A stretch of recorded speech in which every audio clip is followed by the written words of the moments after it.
causes no care of and of despair. Come yet again, come.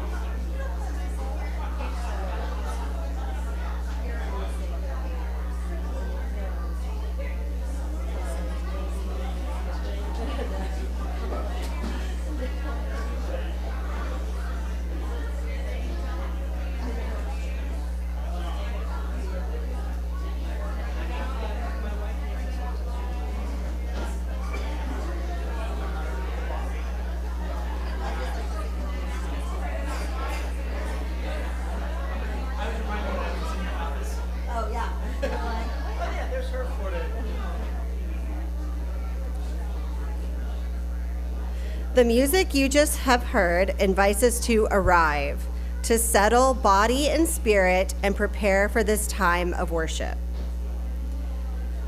As an act of care for those gathered here and those joining us online, please silence your devices so that we may share this time in presence and connection.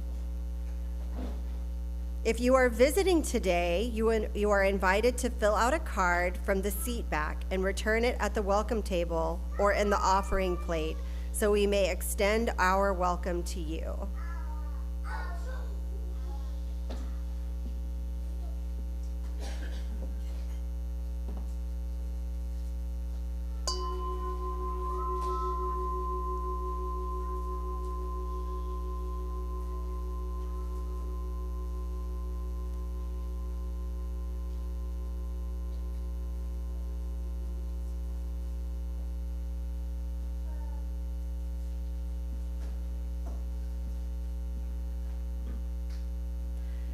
Please know that whoever you are, wherever you are from, whomever you love, wherever you are on life's journey, you are welcome here. Good morning. Good morning. Welcome to San Gabriel Unitarian Universalist Fellowship. Whether you are here in the sanctuary or joining us online, whether you are here for the first time or the 1,000th, we are glad you are here today. My name is Kelly McGinty. My pronouns are she, her, and I am honored to serve as your lay leader. I also currently am honored to be on the board of San Gabriel, and I am the leader of the Full Moon Drum Circle that we have every month. I always shamelessly plug it when I am lay leader. And this month, it is tomorrow night at 7. So if you have never been to a drum circle, I hope you come try it out. If you have been before, I hope you will return. San Gabriel is part of a larger movement of Unitarian Universalist congregations working together for a just, peace, and sustainable world. And here in this community, we begin that work by sustaining one another in love.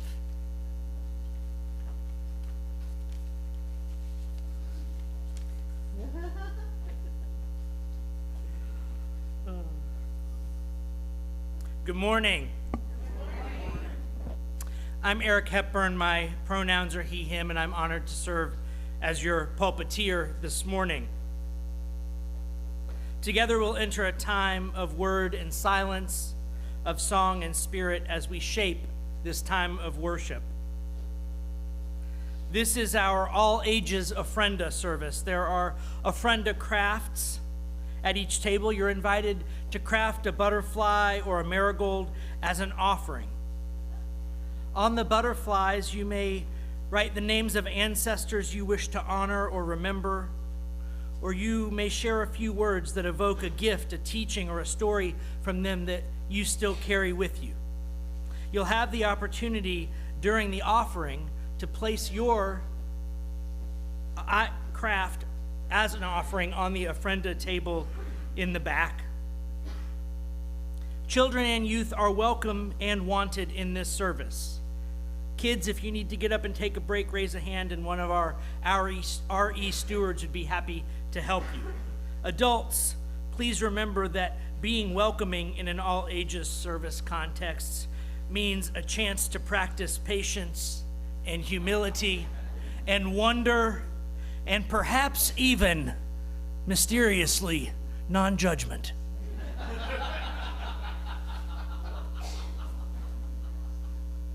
Now I'm going to go off script for just a second.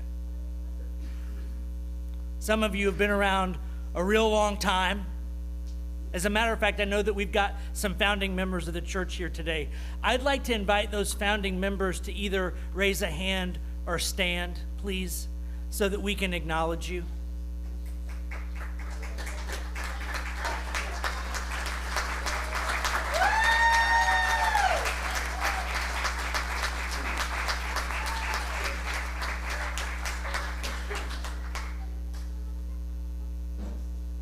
When we teach a new membership class, we've got this little piece of paper called a San Gabriel timeline. And it's got some little graphics on it and little bullets and blurbs that tell about the important milestones in this congregation. And it's not every Sunday that I get to stand up here and know that today is going to end up as a square on that timeline of important events. But today is one of those days, and I think you can feel the energy in the room and the love of and for and throughout this community for one another and the work that we do here together. And that is worth taking a time out to acknowledge.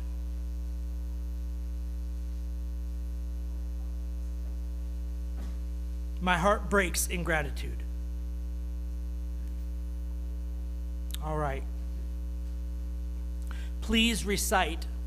Oh, I'm going to learn this new script one of these days.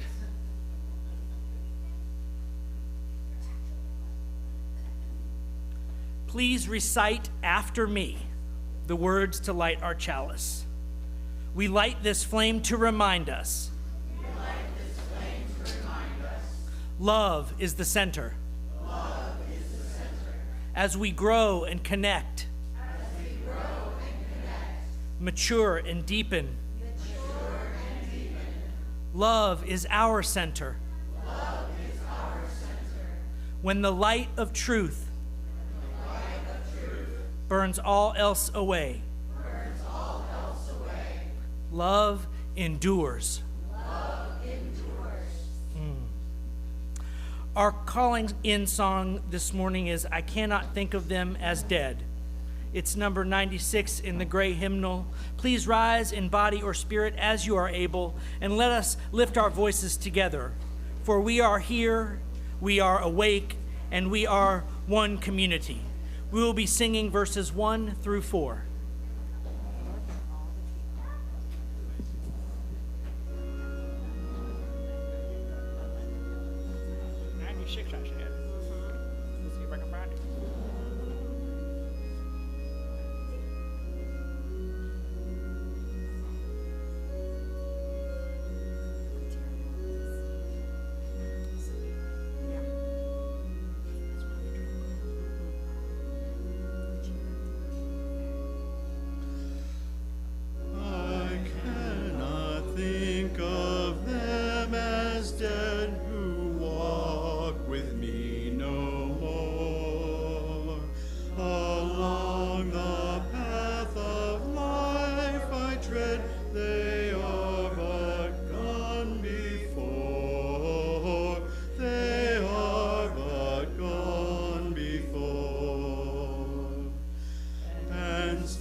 Henceforth its steel and sign engraved. engraven deep within. Mine are they by an ownership, nor time nor death can free.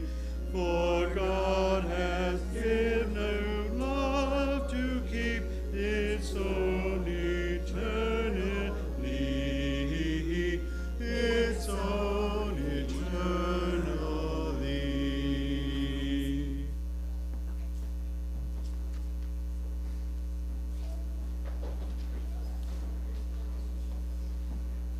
Sometimes a fable or a story reminds us that wisdom often comes in small packages, and that curiosity is a sacred gift at every age.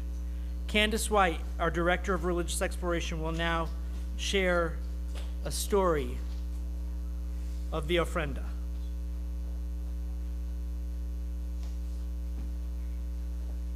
Good morning. Now is a time of year when many religions and cultures celebrate and honor those who are no longer with us. In fact, many religions and cultures have specific rituals and traditions that happen at this time to help them remember and express gratitude for their ancestors. Because when we remember our loved ones with gratitude for the gifts they gave us, their kindness, their stories, their wisdom, the way they made us feel, those memories can help us heal some of the sadness. Gratitude helps the love we received keep growing inside us even when the person is gone. This story is called the Memory Tree. There once was a fox who lived with all the other animals in the forest. Fox had lived a long and happy life, but his life was at its end, and it would soon be time for him to pass on. Very slowly, Fox made his way to his favorite spot in the clearing. He looked at his beloved forest one last time and lay down. Fox closed his eyes, took a deep breath, and passed on. Everything around Fox was still and peaceful. Snow began to fall, gently covering him with a soft blanket. Owl had watched Fox from the top of his tree. He flew down and landed next to his friend. And Owl was very sad. He had known Fox for a long time, but Owl knew the time had come for his friend to leave. One by one, Fox's friends came to the clearing. First Squirrel and Weasel, then Bear, Deer, and Bird, and finally Rabbit, Mouse, and others came to visit to sit by Fox. Fox had been loved by everyone. He had been kind and caring. No one could imagine life in the forest without him. The animals sat in silence for a very long time. Owl was the first to speak. He smiled warmly and said, "I remember when Fox and I were very young. Every autumn we raced to see who could catch the most falling leaves." The other animals remembered and smiled too. Mouse said softly, "I remember how much Fox loved the sunset. He always came and sat at this exact spot." And the animals remembered. Many of them had joined Fox, watching the sun go down. It was a happy memory, and their sad hearts filled with warmth.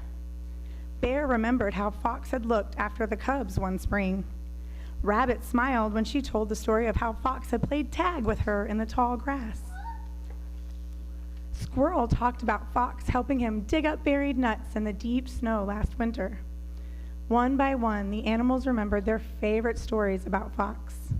Fox had touched the lives of all the animals in the forest with his warmth and kindness, and they all smiled, remembering. When the animals talked, a little orange plant grew out of the snow where Fox was lying. Small and delicate at first, and hardly noticeable, the plant grew bigger, stronger, and more beautiful with each story. The animals talked about Fox all through the night, and in the morning, the little plant had grown into a small tree. The animals saw the tree and knew that Fox was still a part of them. During the next days, weeks, and months, the animals remembered many stories about Fox. Their heavy hearts began to feel lighter. The more they remembered, the more the tree grew, higher and higher, and more beautiful, until it was the tallest tree in the forest. a tree made from memories and full of love. Fox's tree was big and strong enough to shelter all the animals. It was almost buzzing with life. The birds built their nests among the leaves, and Owl raised his grand chicks on the branches. Squirrel found a cozy home in the trunk, and bear, deer, and rabbit slept in its shade. The tree gave strength to everyone who had loved Fox.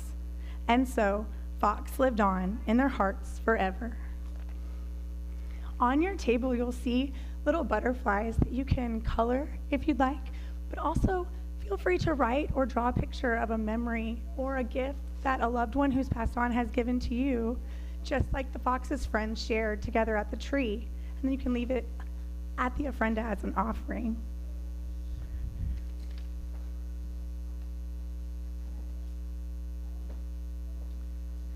Thank you, Candace.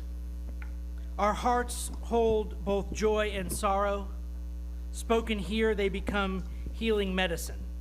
If you wish to share, please raise your hand, begin with your name, and hold the microphone so that your voice flows into it. A brief word spoken with care can be enough medicine for us all.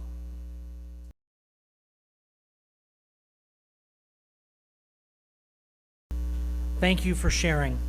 And for all that remains unspoken, this community holds you in love. Now we pause together to honor the great world house of which we are a part, lifting up the needs, the hopes, and the voices beyond these doors. We offer the Ofrenda ritual of Dia de los Muertos as a sacred tradition, the beginnings of which predate Christian colonization and are rooted in the indigenous cultures of Mesoamerica, including Mayan and Aztec influences. Appropriation is a symptom of colonialist ways of thinking and stealing and corrupting. And the antidote to that is to hold at the center our love and longing for the stranger, our deep acknowledgement of their humanity and spiritual wisdom, so that we might learn from them and strengthen our common bonds. I'm going to invite us now into a second moment of silence for all the indigenous peoples who gave their lives and energy to preserve their traditions and the traditions of their people by hiding them in Catholic garb. In gratitude, they have kept this sacred tradition of ancestor acknowledgement and inclusion alive so that we have the blessing of sharing this ritual today.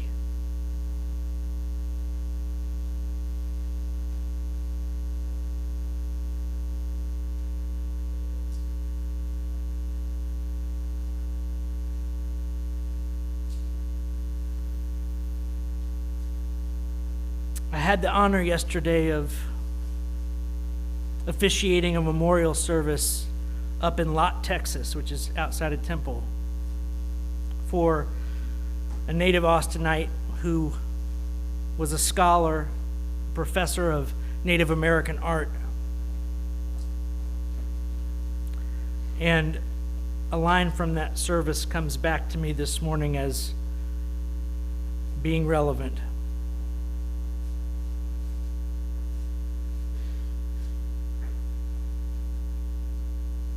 But then I forgot what the line was. Well, there's always more than one way to turn a sacred moment. I was talking to one of my colleagues this morning. There's a lot going on today, and I said, don't let the perfect be the enemy of the good.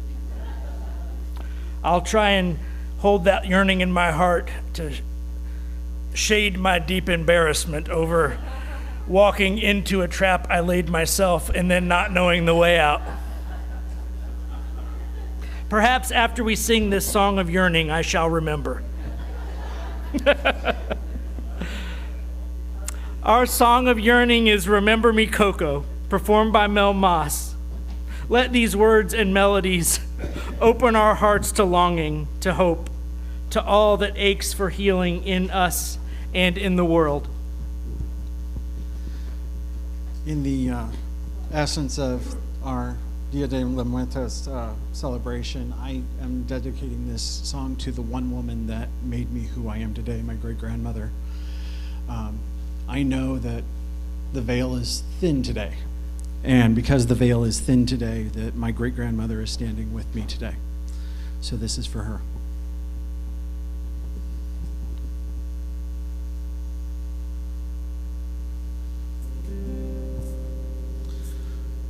Remember me, though you have to say goodbye. Remember me. Don't let it make you cry. For even if I'm far away, I hold you in my heart. I sing a secret song to you each night we are apart. Remember me, though I have to travel far. Remember me, each time you hear a sad guitar. Know that I am with you only way that I can be, until you're in my arms again. Remember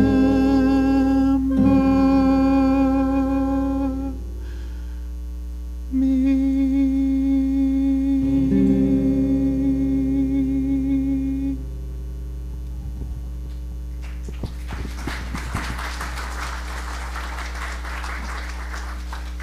Thank you so much, Mel. That was very lovely.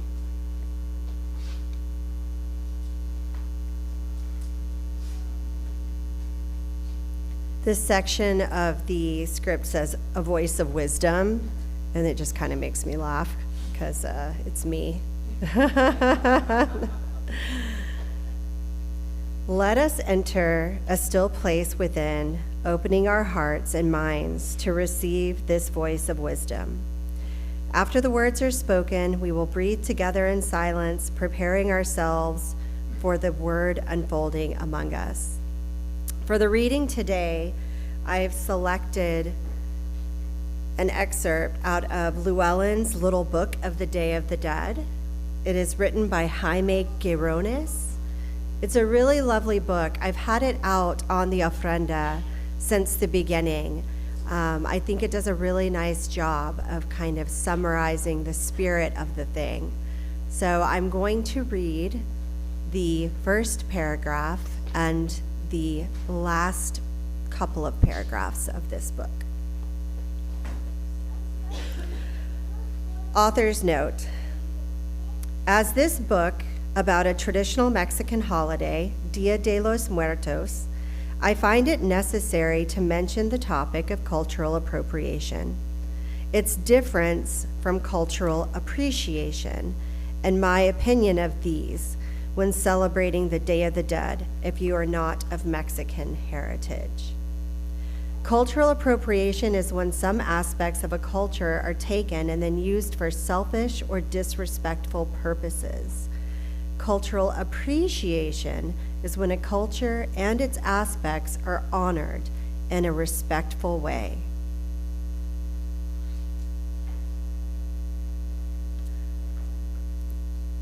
The popular tradition sees the Day of the Dead as a moment when our ancestors and dead loved ones visit us. However, it is my personal belief that it is not exactly a visit. They have never left us. During this time of the year, the veil between the living and the dead become thinner, so we feel them closer. They are always with us, in our hearts and in our spirit. We can remember them and honor them throughout the year, and the best way of doing so is to live the best lives that we can. Let's celebrate that we are alive. in honor of those who have died and blessed our life. Let's enjoy the life we inherited from our ancestors, as we would not be here now if it was not for them. Be grateful for what we have had and what we have today. Love, care for, and respect the people who are alive and present in our lives, as we never know when the last opportunity will be.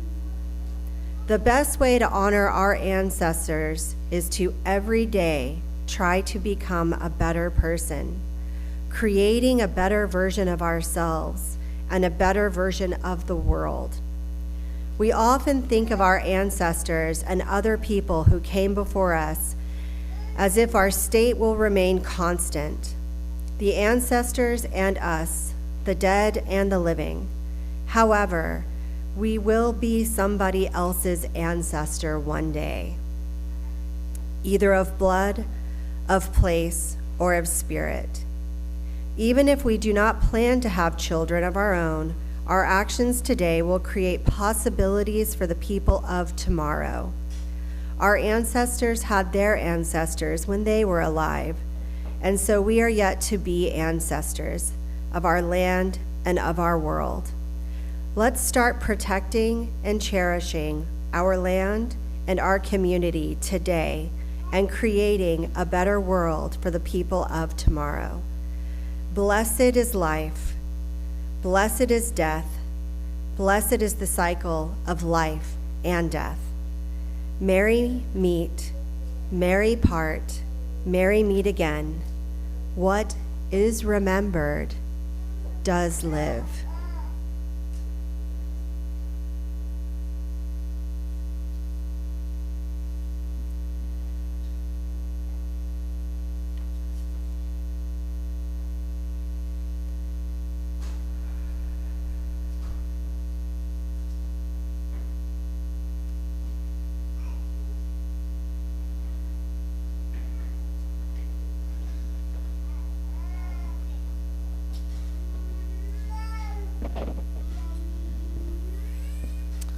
So I want to start our unfolding of word this morning with a prompt that I think centers the Western problem that the wisdom of the Ofrenda offers to heal for us.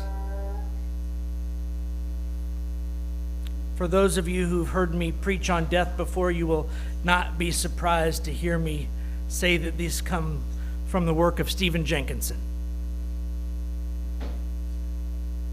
Who are the dead to us? The dead are gone. That is what they are. What really binds them in the horizontal imagination of contemporary people is that both of them, God and the dead, are gone.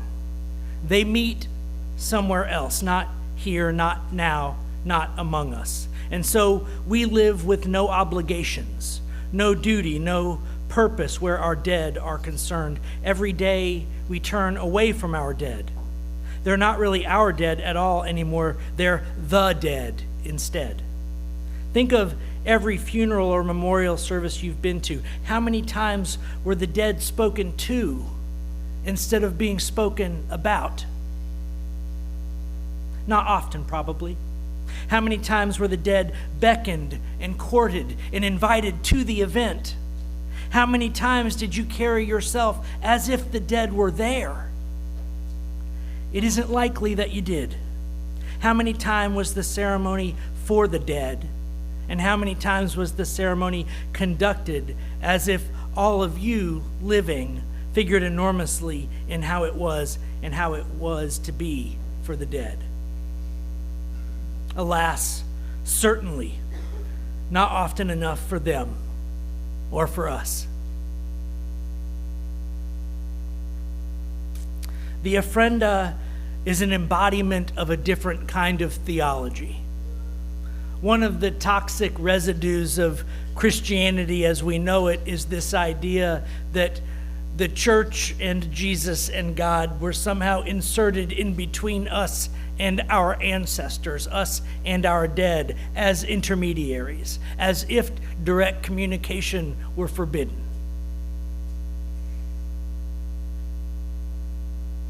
And so ancestor worship was high on the list of things that the early Christians seek to stamp out as they turned into imperial colonialists who wished to show up and say, well, sure, you have spiritual and religious beliefs. They're just not the right ones. And so we're going to replace them with ours, which we know to be superior. Sorry, I can't say that straight-faced. It's laughable, isn't it? Really. I mean, the level of egotism is both readily recognizable and more than a little bit laughable. The idea that you meet another people with a life and a history and a story and a legacy and an ancestry different than yours, and your first fearful assumption is that you better prove you're better than they are. It's amazing to me that so many ancient wisdom cultures saw the wisdom of humanity before they even had the benefit of understanding the science of DNA. They intuited what science has now proven, that we're all siblings and brothers and sisters. And not just us bipedal Homo sapiens, but the frogs and the trees are at best second cousins, at worst third or fourth cousins. There is only one form of life on this planet, folks, and you are but one small expression of that. We are siblings and brothers and sisters. And we are enmeshed in this web of life so deeply that escape is not a hope, it's a toxic illusion. But we think of the history of Western civilization as one that attempted to catapult us out of the animal realm, to declaim that we are no longer subject to such earthly foibles and needs, that we are above it all in our superiority.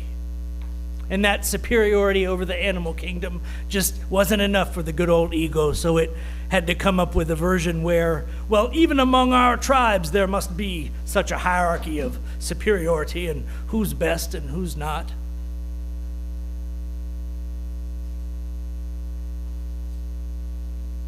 But I run wide of my topic today.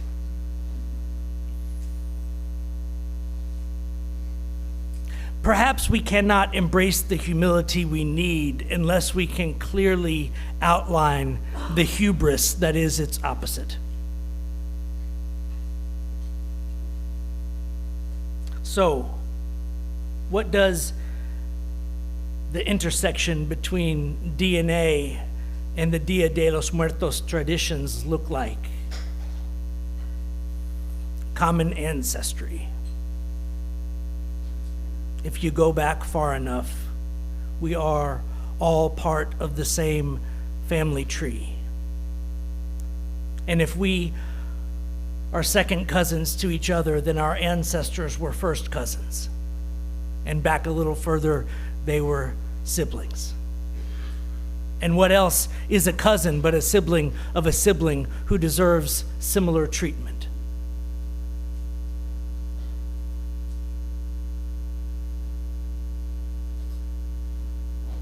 Cain and Abel might argue about it, but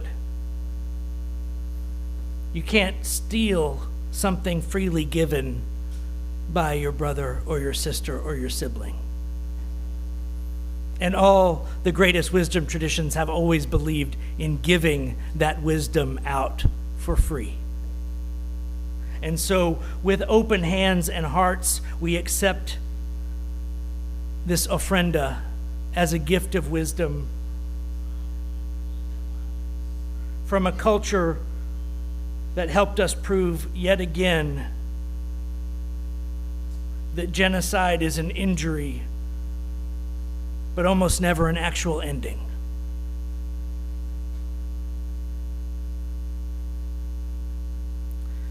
It is an embodied theology, the Ofrenda. It is the light between worlds. It is the light that remembers us and never goes out, which might be a way of describing God. It might be a way of describing love. It might be a way of describing the life in and beyond all the various forms of life. That light that remembers us and never goes out. That light that is us. That light that is our ancestors. So the Ofrenda is an altar that shines both ways. It is a beacon from the living to invite the dead through memory, through storytelling, through inspiration to come and share their light, their wisdom with us once more, to remind them that they are missed and that we are actively engaged in the missing, in the longing.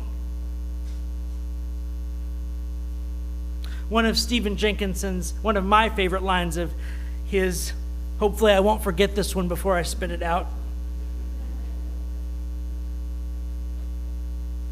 He has a line, he says, some toxic theologies put out there the idea that God is doing fine no matter how we're doing. When you combine omniscient and omnipotent and omnipresent together, there's an idea in there that God's going to do fine no matter how we do. Well, friends, that's not my theology. I think that God is omnipresent, but neither omniscient nor omnipotent. And therefore, God's doing exactly how we're doing. And our ancestors who have left this plane and whose light has rejoined God's light, they're doing how we're doing. And we are doing how they're doing. When I am deep in ceremony, I can feel the well of sorrow too big for my own chest. And I know that it's not my sorrow alone. It's the sorrow of God and the ancestors who do wish and have wished and will keep wishing for better for us than we do for ourselves. Who see the hurt that we portray against one another.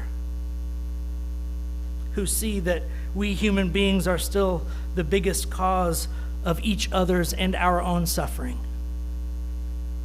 As if life and the universe and everything weren't hard enough without us hurting each other.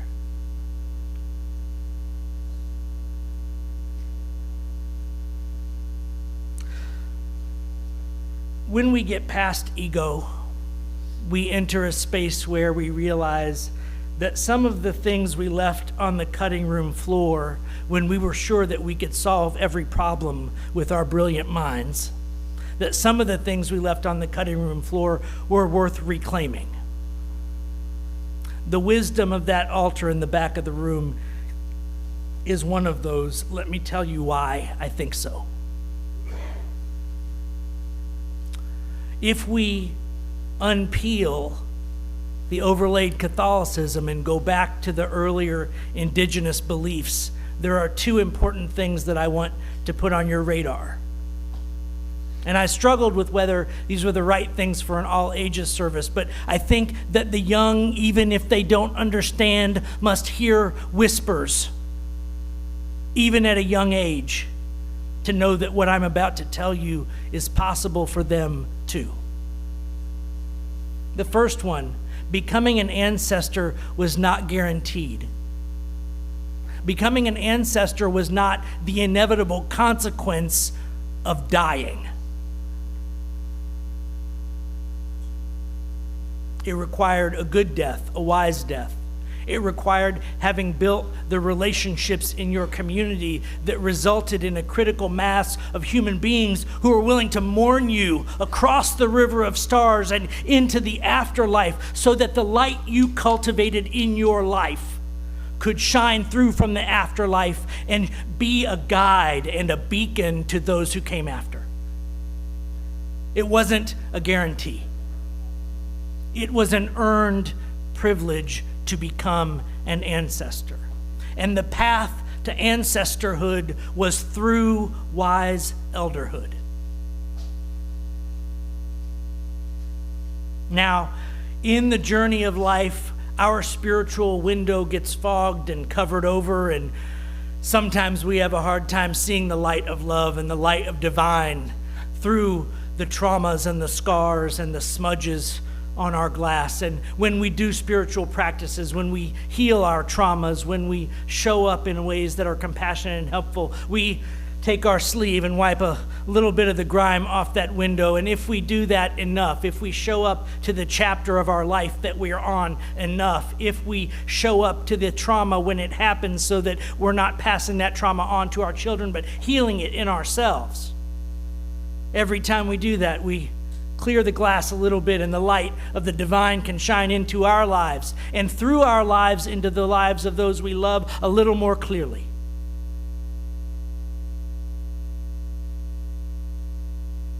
And if we've done enough work, we are translucent enough at the end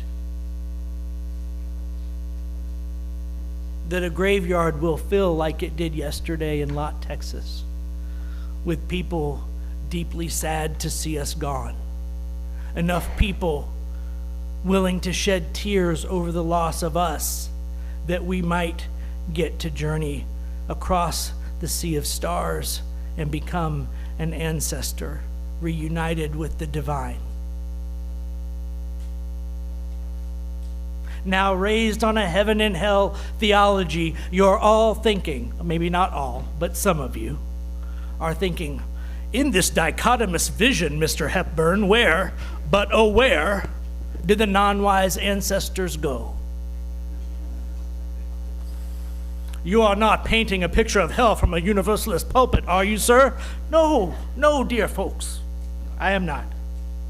The cosmology about that is easier expressed through Hindu terms, and it looks a little bit like purgatory and reincarnation. So in the native traditions from which the Ofrenda springs, one of the things that happens is that people can become hungry ghosts. They get trapped on this side of the river of stars if there aren't enough people to mourn them across.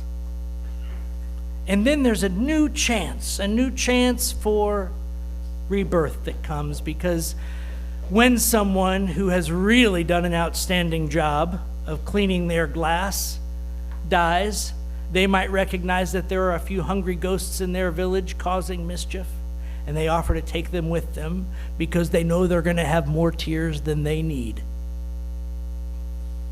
And so the opportunity again for generosity and kindness and inclusion and invitation opens itself up, and those souls get a new chance to do this thing again.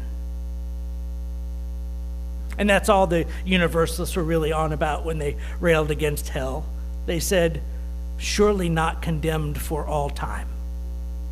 Surely no good God, no good parent, no source of love and light would think that that sounds like justice.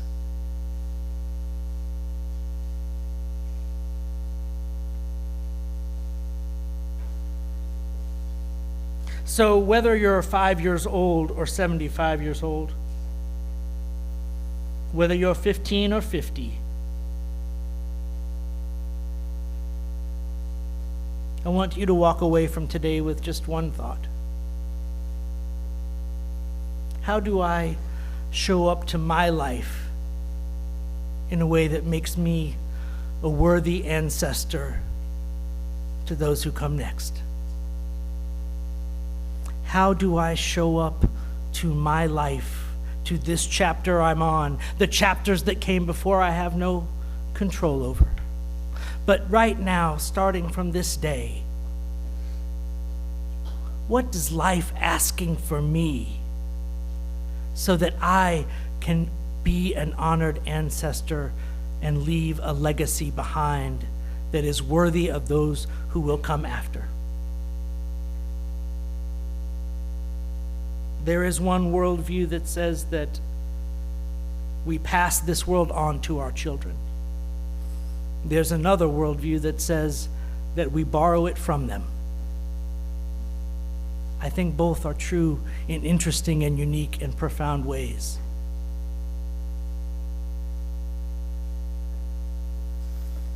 The light that remembers us never goes out. We talk about that in our own chalice, don't we? The light of truth that burns all else away, and the love that endures.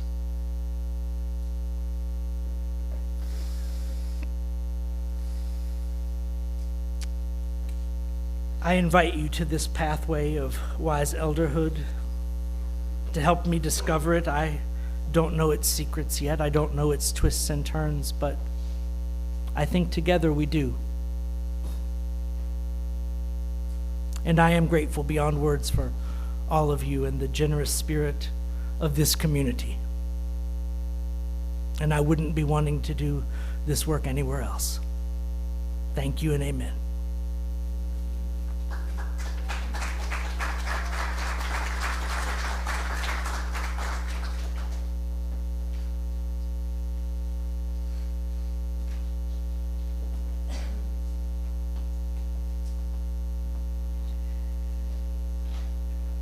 Each week, we give an offering to sustain this spiritual home and to support the work of our fellowship.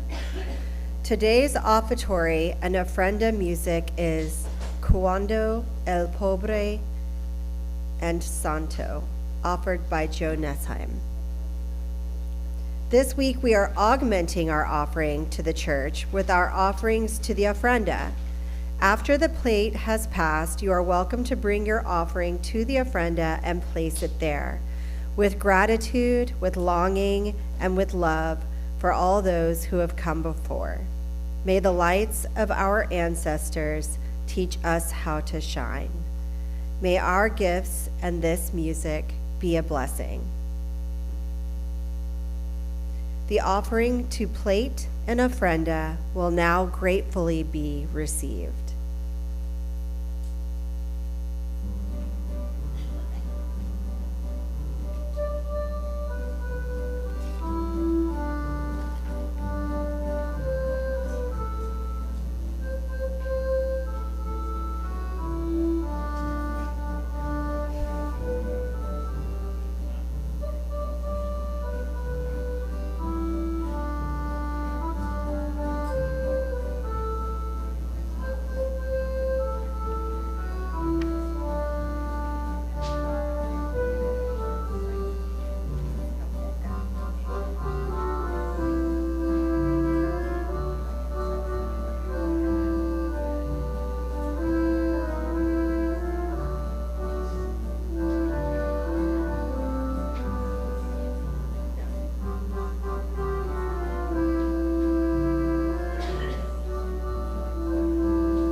If you have made a craft that you'd like to put on the Ofrenda table, now is the time.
Thank you, Joe.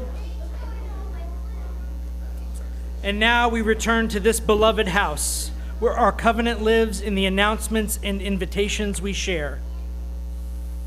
As is clearly obvious to all of you, we have a Legacy Fund Capital Campaign celebration immediately after service with a catered lunch, live flamenco guitar music, and a short celebratory program. And a San Gabriel group photo to cap it off. So, members, guests, and all present are welcome. Please don't leave early. We also have a new art show up in the sanctuary today. Special thanks to Carolyn Tarad and our team of artists.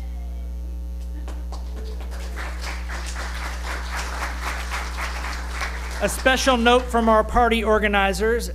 As you wait to eat, please decide who at your table gets to take the plant home. Rock, paper, scissors is suggested if you're not sure.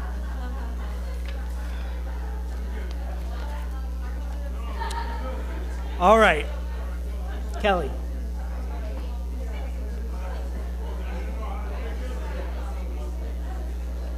I didn't mean now. Any plants left behind will be adopted by me. We're going to close with the words of our covenant.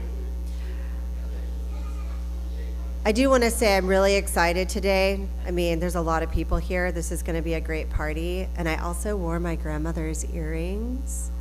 So I thought this was the perfect day to do that. Thanks, Mima. And now we will end with the words of our covenant. Promises we make to one another and to the world.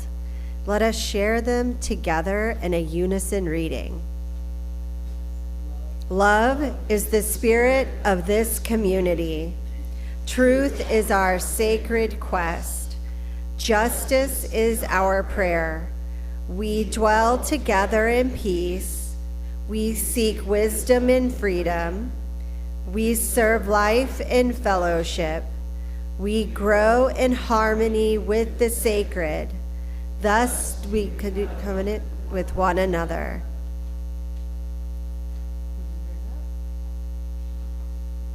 Our returning song is De Coloris, number 305 in the gray hymnal. Please rise in body or spirit as we gather our voices once more, carrying forward the strength and hope we have found here. We will be singing verses 1 through 4.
and the white and the red and the brown and the yellow. All the colors of people who smile and shake hands and say hello. All the colors, yes, the colors of people who know that their freedom is won. All the colors abound for the whole world around and for everyone under the sun.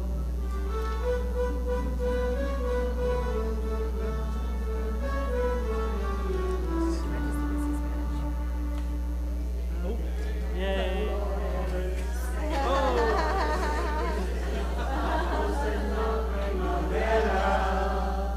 De colores son los malaguitos que vienen de fuera. De colores es al arco iris queremos decir.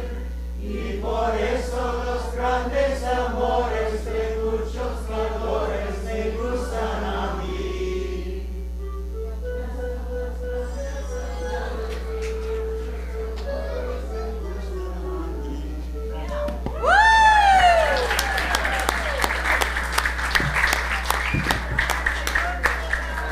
I expect to see every one of you at choir rehearsal now.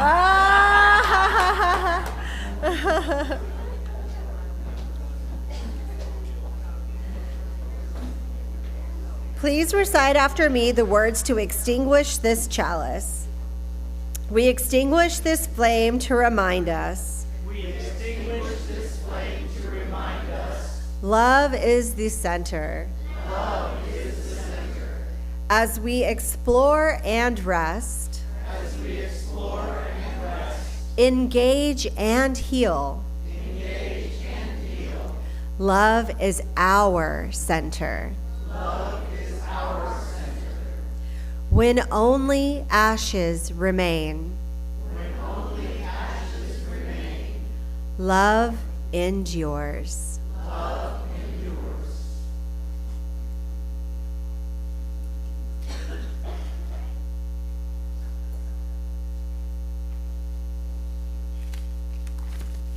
Is it your one? We shared a script, y'all. Yeah, no, this is me. All right. So, we're going to call a couple audibles to make today work the way we need to, because the caterer needs 20 more minutes. And our goal is to be the kindest, compassionate customers they have all year. So, here's what we're going to do. A group photo is and was on the agenda, and we're going to go do the group photo now. So I need your listening ears on, because this is what we're going to do. Neil, are you in the room? Cool. Where? Out front? Are we doing it at the t-shirt? Okay, so you see where Miss Molly is? Molly, raise your hand. We're going to go to Molly, and we're going to turn left, and we're going to come out this door right here into this courtyard right outside this wall. We're all going to do that together. We're going to gather. We're going to take a group photo. After you do the group photo, it's a chance to stretch your legs. We'll come back in, and then we'll sit down one more time, and then we'll release in waves for lunch. Does that work for everybody? There's also going All to be right. a champagne toast. But there's going to be lots of stuff. Lots So of stuff. Only sneak out now if you're boring.